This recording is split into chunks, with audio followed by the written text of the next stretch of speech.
tous et bienvenue dans Éco-Minutes.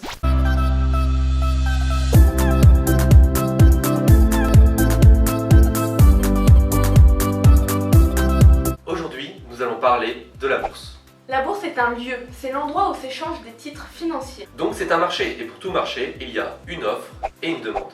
L'offre, ce sont des entreprises ou des États qui ont un besoin de financement et qui du coup vont vendre des titres financiers. La demande, ce sont des États, des entreprises ou des particuliers qui ont des capacités de financement, donc de l'argent, et qui vont acheter ces titres financiers. Il y a deux sortes de titres financiers qui peuvent être échangés. L'action est un titre de propriété. Il s'agit d'une partie du capital de la société. L'investisseur achète une ou plusieurs actions, donc une ou plusieurs parties du capital. Il devient alors en quelque sorte propriétaire de l'entreprise. Il perçoit une rémunération qui est appelée la dividende. Elle est versée tous les ans et dépend du résultat de la société.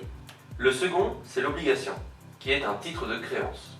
Elle peut être émise par une grande entreprise ou un État qui vont contracter un emprunt auprès des investisseurs.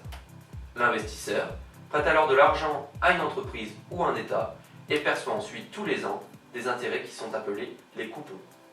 En résumé, la bourse met en relation des entreprises qui ont un besoin d'argent avec des acteurs qui ont ces fonds d'investissement. Mais alors, à quoi sert la bourse ? Elle permet de financer l'économie.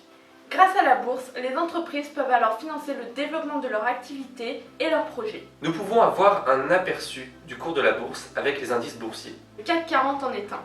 Il est le principal indice boursier de la Bourse de Paris. CAC pour cotation assistée en continu, car la valeur du CAC 40 évolue en permanence. Et 40 car il s'agit d'un panier composé de 40 valeurs de sociétés françaises choisies parmi les 100 sociétés où s'échangent le plus de titres financiers. Elles sont choisies pour leur secteur d'activité afin d'avoir un panier représentatif de l'ensemble des facteurs d'activité en France.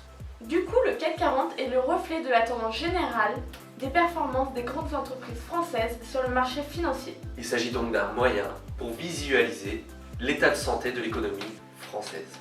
Bien sûr, il existe un tas d'autres indices boursiers dans le monde. Par exemple, à New York, c'est le Dow Jones. On vous met un petit article en bas de la vidéo concernant tout cela. Merci à tous et à très vite pour une prochaine vidéo.